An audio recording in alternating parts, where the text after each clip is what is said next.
মঙ্গলদৈৰ ডাকচুকী সুৰেন্দ্ৰ চন্দ্ৰ ডেকা সমন্বয় ক্ষেত্ৰত তিনিদিনীয়াকৈ অনুষ্ঠিত হোৱা শ্ৰীমন্ত শংকৰদেৱ সংঘ দৰং জিলা শাখাৰ বাৰ্ষিক অধিৱেশনৰ আজিৰে পৰা সামৰণি পৰিল।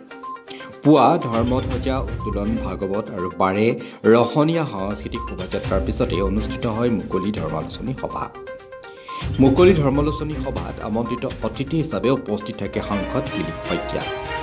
অসম চৰকাৰে অনুষ্ঠিত কৰা সংগীত মহাৰণত মহাপুৰুষ দুজনৰ সৃষ্ট বৰগীত অন্তৰ্ভুক্ত নকৰা সন্দৰ্ভত সাংবাদিকে সোধা প্ৰশ্নৰ উত্তৰত সাংসদ দিলীপ শইকীয়াই কয়, এই ক্ষেত্ৰত মুখ্যমন্ত্ৰীক অৱগত কৰি পৰৱৰ্তী সময়ত বৰগীতক সংগীত মহাৰণত অন্তৰ্ভুক্ত কৰা হ'ব।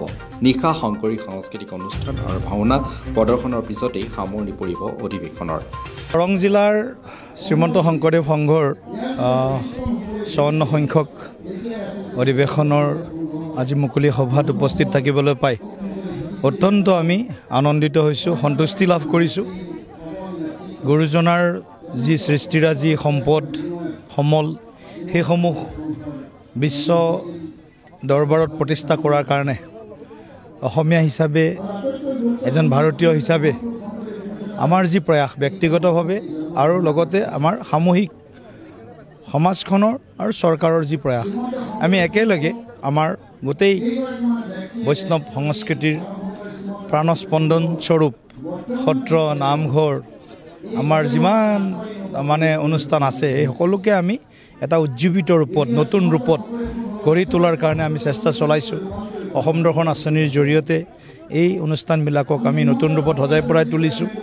আগন্তুক দিনতো আমি শ্ৰীমন্ত শংকৰদেৱ গুৰুজনাৰ যিমান সৃষ্টিৰাজি আছে সেইসমূহ সমাজত আমি শক্তিশালীভাৱে আগবঢ়াই লৈ যোৱা আৰু বিশ্ব দৰবাৰত প্ৰতিষ্ঠা কৰা, এইটোৱে আমাৰ লক্ষ্য। আৰু এই লক্ষ্যৰ দিশত শ্ৰীমন্ত শংকৰদেৱ সংঘই যি প্ৰয়াস হাতত লৈছে নিঃসন্দেহে প্ৰশংসনীয় পদক্ষেপ।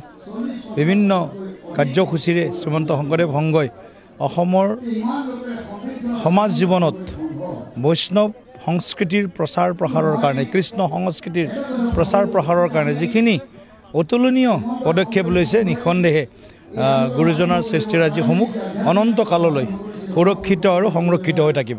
মোক কথাটো কৈছে, যিহেতু আমি 4টা বিষ্ণু সংগীত, জ্যোতি সংগীত, ৰাভা সংগীত আৰু ৰবীন্দ্ৰ সংগীত, এই 4টা সংগীত আৰু বিহু নৃত্য, জনগোষ্ঠীয় নৃত্য এই প্ৰথম পৰ্যায়ত এইবাৰ প্ৰথম।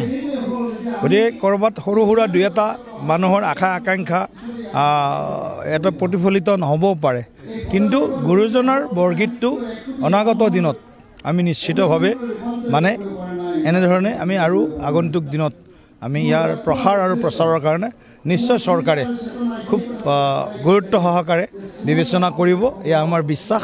আৰু আজি যিটো আহ্বান আমাক জনালে সেই আহ্বানটো আমি মুখ্যমন্ত্ৰী মহোদয়ক আমি অৱগত কৰিম। ইতিমধ্যে আপোনালোকে দেখিছে ইয়াৰ পূৰ্বৰ কিমান চৰকাৰ আহিল, কিমান চৰকাৰ গ'ল, কোনেও কিন্তু অসমৰ জাতীয় জীৱনটোক সমৃদ্ধ কৰাৰ কাৰণে তেনেকুৱা কি বুলি কয় পাক্কা তেনেকুৱা শক্তিশালী কোনো পদক্ষেপ লোৱা পৰিলক্ষিত নহ'ল। আমাৰ জাতীয় জীৱনৰ প্ৰাণস্পন্দন বিহুৱেই হওক বা আমাৰ অন্যান্য সংগীতসমূহ, জনগোষ্ঠীয় নৃত্যসমূহেই হওক, চাহ বাগিচা আদিবাসীসকলৰ নৃত্যই হওক, বড়ো ভাইসকলৰ ঝুমুৰ নৃত্যই বাগুৰুম্বা নৃত্যই হওক বা খেৰাই নৃত্য হওক, এইবিলাকক আমি কিন্তু বিশ্ব দৰবাৰত প্ৰতিষ্ঠা কৰাৰ কাৰণে, ৰাষ্ট্ৰীয় প্ৰেক্ষাপটত প্ৰতিষ্ঠা কৰাৰ কাৰণে আমাৰ চেষ্টা অব্যাহত আছে। এতিয়া যিটো পৰামৰ্শ আহিছে, পৰামৰ্শ সন্দৰ্ভতো আমি গুৰুত্ব সহকাৰে আগন্তুক দিনত ইয়াৰ ব্যৱস্থা গ্ৰহণ হ'ব। চাওক, এই কথাটো আমি কৈ আছোঁ, ময়ো সংসদত এই বিষয়টো উপস্থাপন কৰিছোঁ। কথাটো হ'ল গোটেই বিষয়টো সামাজিকভাৱে, গোটেই আধ্যাত্মিকভাৱে, সাংস্কৃতিকভাৱে গোটেই বিষয়টো ভাৰত চৰকাৰে বিবেচনা কৰে। মই ভাবোঁ এদিন সোনকালে এটা সময় আহিব যিটো সময়ত আমি এনেধৰণৰ ভাল সংবাদ শুনিবলৈ পাম। মঙ্গলদৈৰ পৰা দীপেন ডেকাৰ প্ৰতিবেদন, PI নিউজ ডেস্ক ৰিপৰ্ট।